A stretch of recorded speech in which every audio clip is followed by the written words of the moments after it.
தலைப்பு: நீங்கள் ஏன் ஒரு கிறிஸ்தவனாக இருக்கிறீர்கள்? பக்கம் 1, அத்தியாயம் 1. கிறிஸ்தவன் யார்? அமெரிக்கா மற்றும் ஐரோப்பாவில் பெரும்பாலான ஜனங்களும் மற்ற தேசங்களில் சிறுபான்மையானவர்களும் தங்களை கிறிஸ்தவர்கள் என்று சொல்லிக் கொள்கின்றனர். ஒருவேளை நீங்கள் அப்படி இல்லாமல் இருக்கலாம். இதில் இன்னும் ஆச்சரியம் என்னவெனில், அமெரிக்கா மற்றும் ஐரோப்பாவில் சிறைச்சாலைகளில் உள்ள குற்றவாளிகளில் அநேகர் கூட தங்களை கிறிஸ்தவர்கள் என்று சொல்லிக் கொள்கின்றார்கள். சுமார் எவ்வளவு காலத்திற்கு முன்பு கிறிஸ்தவர்கள் அடையாளம் காணப்பட்டார்கள்? கிறிஸ்தவன் என்ற பெயர் கிபி 1ஆம் நூற்றாண்டில் பெந்தகோஸ்தே நாளிலிருந்து 5 வருடங்களுக்கு பின்பு வந்தது. முதலில் அந்தியோகியாவில் சீஷர்களுக்கு கிறிஸ்தவர்கள் என்கிற பேர் வழங்கிற்று. அப்போஸ்தலர் 11ஆம் அதிகாரம் 26ஆம் வசனம், 13ஆம் அதிகாரம் 1ஆம் வசனம். அந்தியோகியா சபையில் உள்ள கிறிஸ்தவர்கள் சீஷர்கள் என்றும் அழைக்கப்பட்டனர். சபை என்றால் அழைக்கப்பட்டவர்கள், சீஷர்கள் என்றால் கற்றுக்கொள்ளுபவன் அல்லது மாணவன் அல்லது ஆசிரியரை பின்பற்றுபவன் என்று பொருள். ஆகவே கிறிஸ்தவர்கள் என்றால் இந்த உலகத்தில் இருந்து இயேசு கிறிஸ்துவை பின்பற்றுகிறவர்களாகவும் அவருடைய மாணாக்கர்களாகவும் அழைக்கப்பட்டவர்கள் என்பது ஆகும். அமெரிக்கா மற்றும் ஐரோப்பா இன்னும் பிற நாடுகளில் உள்ள கோடிக்கணக்கான ஜனங்களும் உண்மை கிறிஸ்தவர்கள் ஆக முடியுமா? இயேசு கிறிஸ்து, நான் உங்களை உலகத்திலிருந்து தெரிந்து கொண்டபடியினாலும் உலகம் உங்களை பகைக்கிறது என்று யோவான் 15ஆம் அதிகாரம் 19ஆம் வசனத்தில் கூறுகின்றார். அவர் தம்மை பின்பற்றுபவர்களை சிறுமந்தை என்று குறிப்பிடுகின்றார்.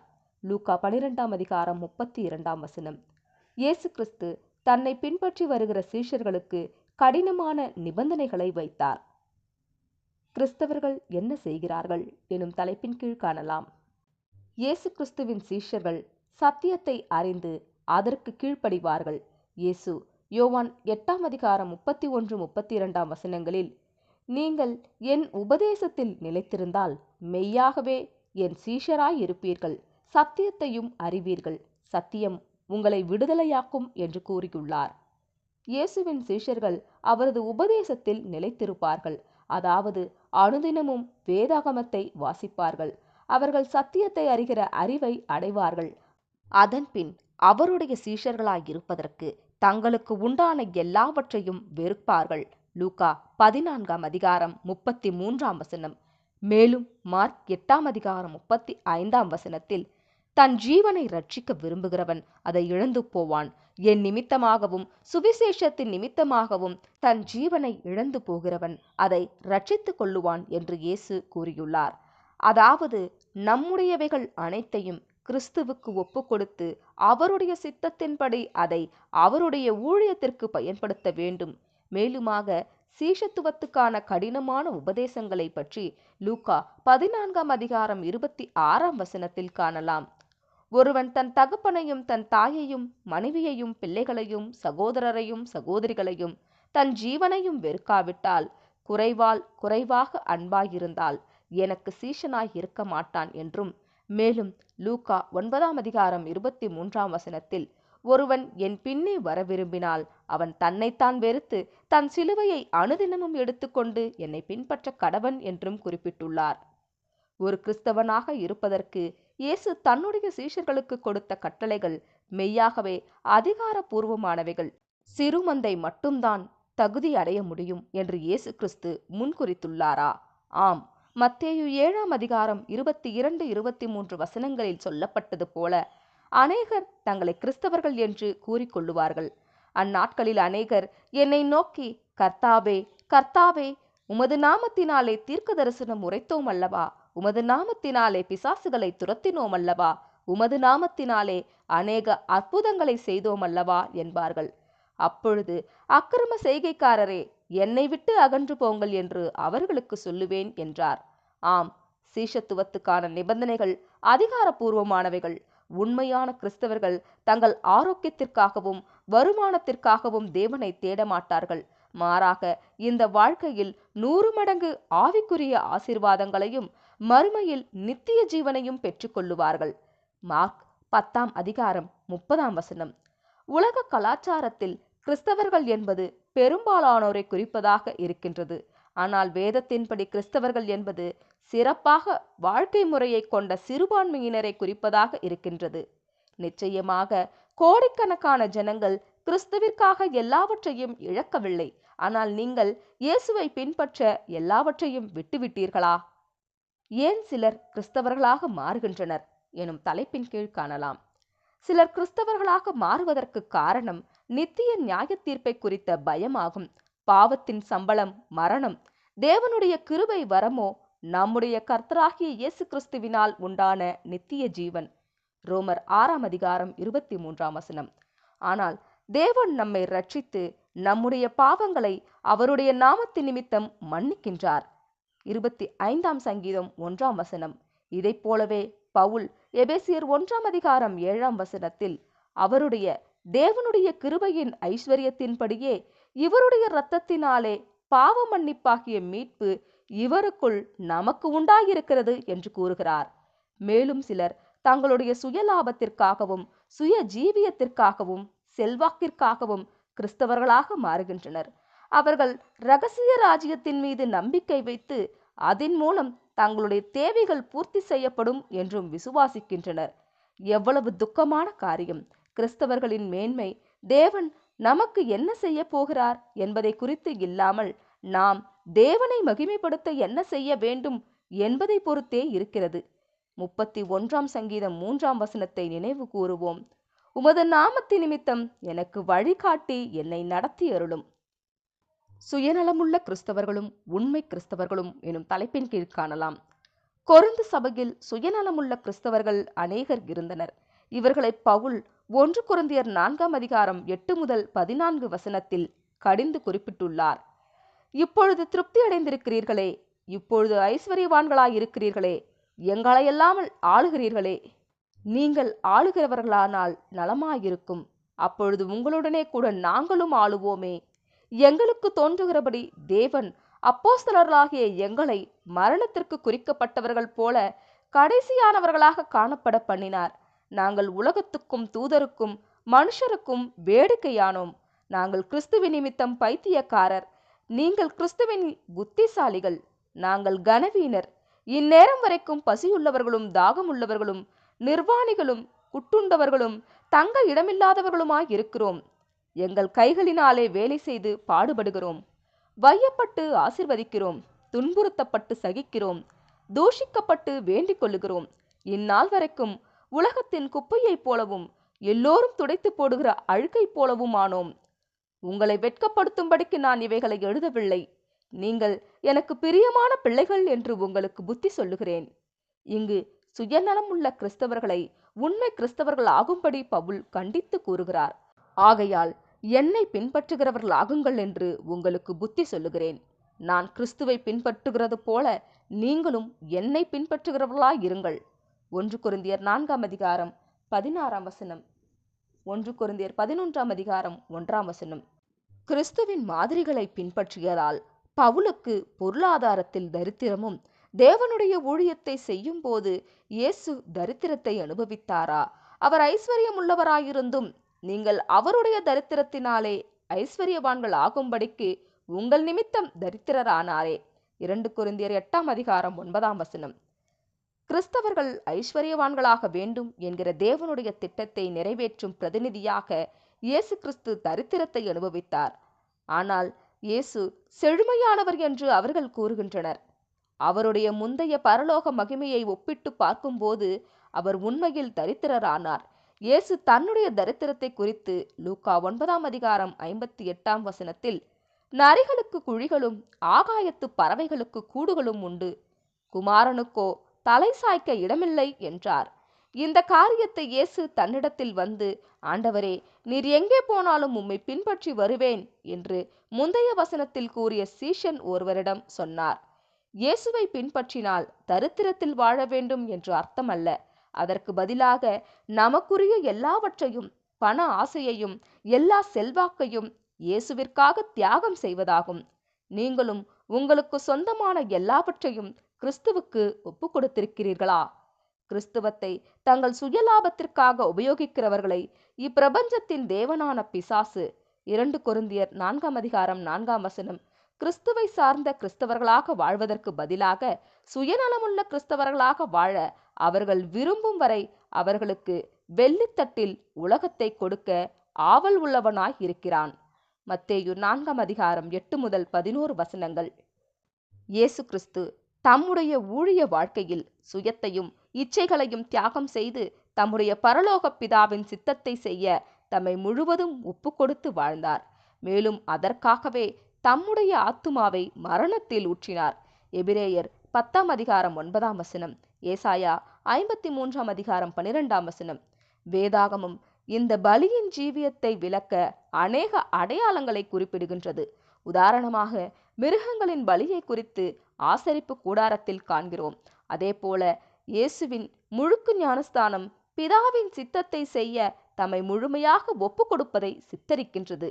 ஞானஸ்தானத்திற்கு பிறகு 3 வருடங்கள் கழித்து இயேசு, ஆகிலும் நான் முழுக வேண்டிய ஒரு ஸ்நானம் உண்டு, அது முடியுமளவும் எவ்வளவோ நெருக்கப்படுகிறேன் என்று லூக்கா 12:50 கூறுகிறார்.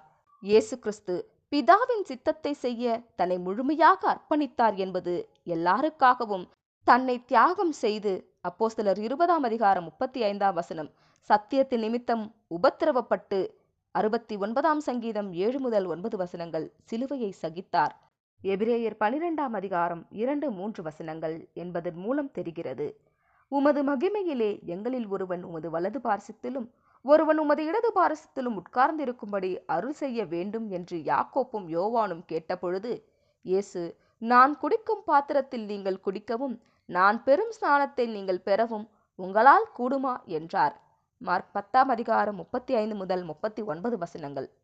நாமும் யாக்கோப்பை போலவும் யோவானைப் போலவும் கிறிஸ்துவின் உபத்திரமாகிய பாத்திரத்தில் பானம் பண்ணவும் அவருடைய மரணத்திற்குள்ளான ஞான ஸ்நானத்தில் பங்கு பெறவும் வேண்டும்.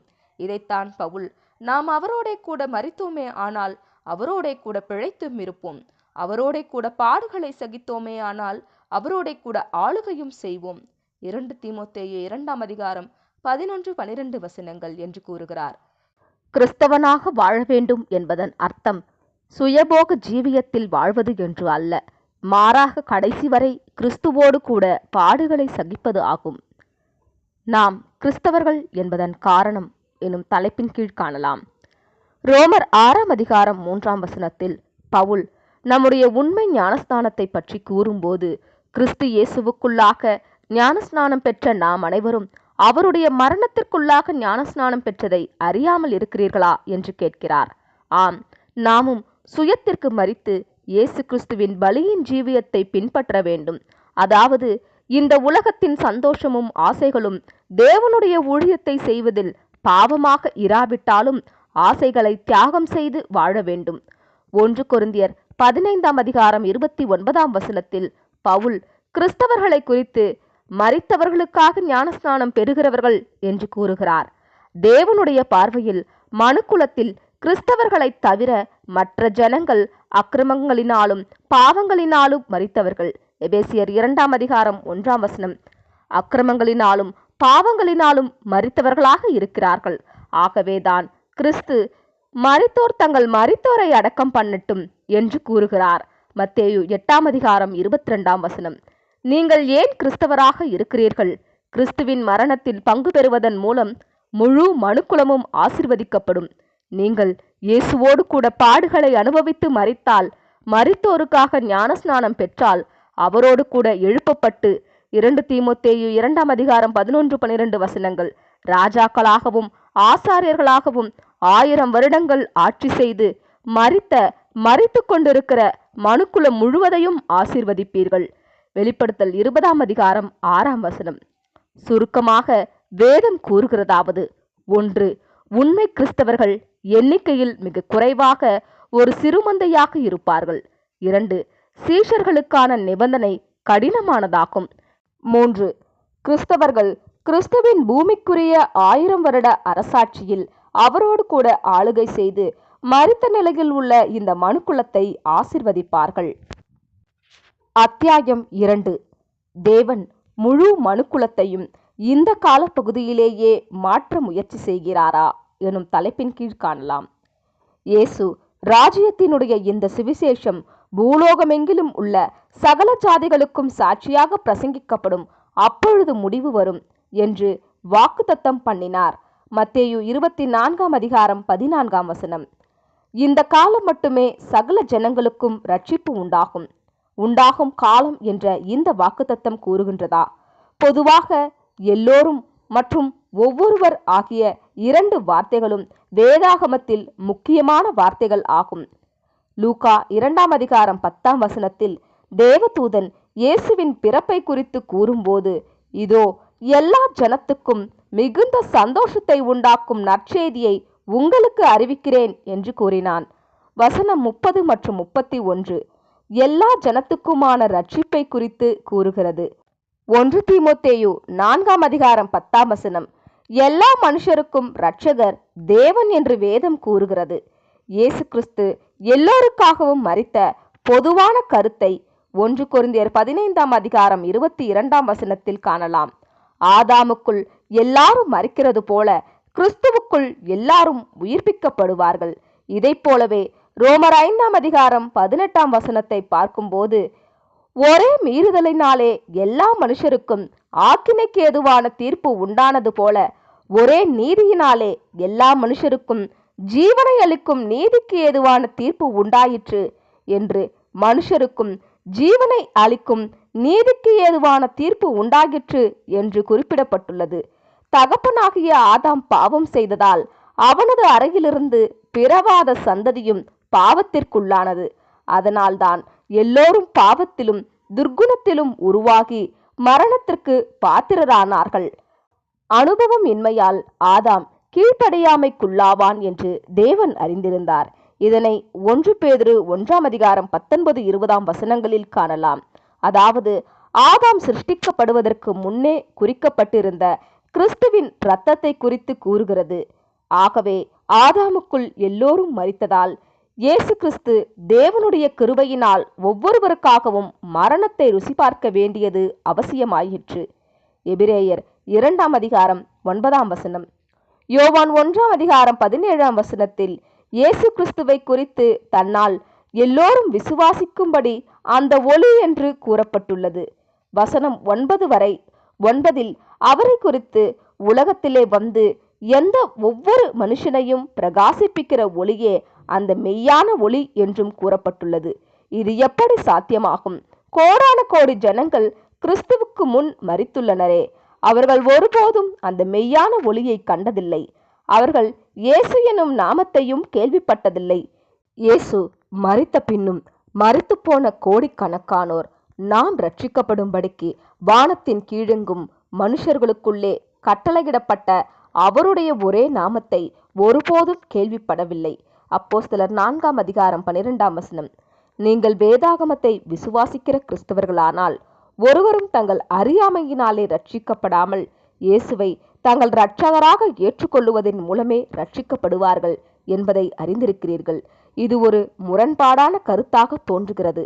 இதற்கான பதில் 1 தீமோத்தேயு 2:5-6 எல்லோரையும் மீட்கும் பொருளாக தம்மை ஒப்புக்கொடுத்த மனுஷனாகிய கிறிஸ்து இயேசு அவரே. இதற்குரிய சாட்சி ஏற்ற காலங்களில் விளங்கி வருகிறது என்பதாக குறிப்பிடப்பட்டுள்ளது. இயேசு எல்லாருக்காகவும் மரித்தார் என்பது ஒரு தெளிவான கருத்து.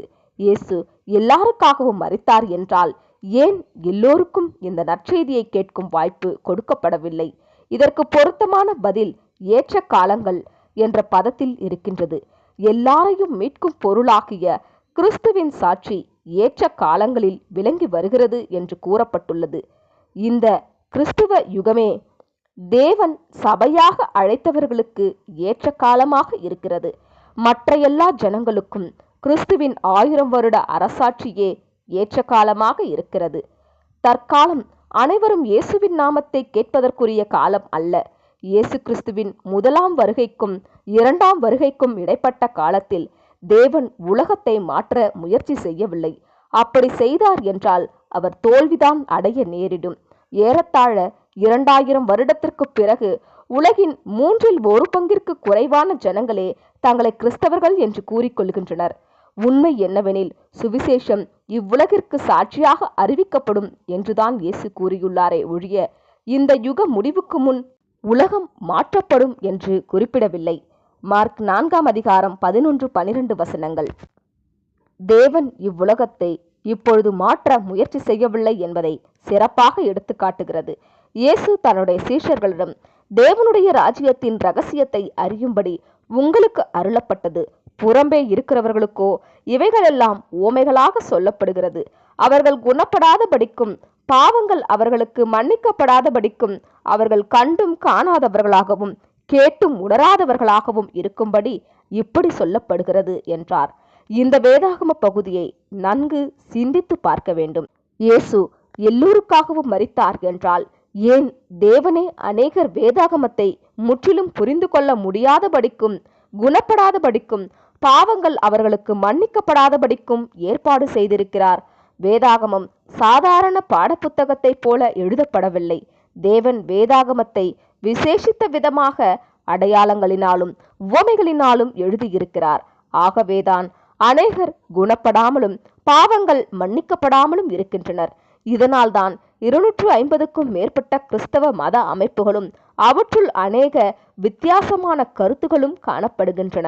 தேவன் இந்த காலத்தில் உலகத்தை மாற்ற முயற்சிக்கவில்லை, ஆனால் சிறுமந்தையை மட்டும் அழைக்கிறார். மனிதனுடைய நித்திய நிலைமை தற்போது வேதாகம அறிவை பொறுத்து இருந்தால் வேதாகமம் மிக சுலபமாக அனைவராலும் புரிந்து கொள்ளத்தக்கதாக நமது அன்பின் தேவனால் உருவாக்கப்பட்டிருக்கும். அப்போஸ்தலர் 15:14-17 தேவன் புறஜாதிகளினின்று தமது நாமத்திற்காக ஒரு ஜனத்தை தெரிந்து கொள்ளும்படி அனைவரையும் அல்ல, முதலில் அவர்களுக்கு கடாட்சித்தருளினார். அதற்கு தீர்க்கதரிசிகளுடைய வாக்கியங்களும் ஒத்திருக்கிறது. மற்ற மனுஷரும் என்னுடைய நாமம் தரிக்கப்படும் சகல ஜாதிகளும் கர்த்தரை தேடும்படிக்கு நான் இதற்கு பின்பு திரும்பி வந்து 2ஆம் வருகையில் விழுந்து போன தாவீதின் கூடாரத்தை மறுபடியும் எடுப்பித்து தேவனுடைய ராஜ்யத்தை ஸ்தாபித்தல் மறுபடியும் எடுப்பித்து கட்டுவேன். இயேசு கிறிஸ்துவின் மரணத்திற்கு பின்பு முழு மனுக்குலத்தையும் மாற்றுகிற வேலையை தேவன் செய்யவில்லை. அதற்கு பதிலாக அவர் தம்முடைய நாமத்திற்காக ஒரு ஜனத்தை தெரிந்து கொள்ளுகிறார். இந்த மேலான அழைப்பிற்கு அழைக்கப்படாத மற்ற மனிதர்களுக்கு தேவனுடைய ராஜ்யத்தில் தேவனை தேடுகிற வாய்ப்பு வழங்கப்படும். இதனைத் தொடர்ந்து வரும் 3வது அத்தியாயத்தினை அடுத்த பாகத்தில் காணலாம். ஆமேன்.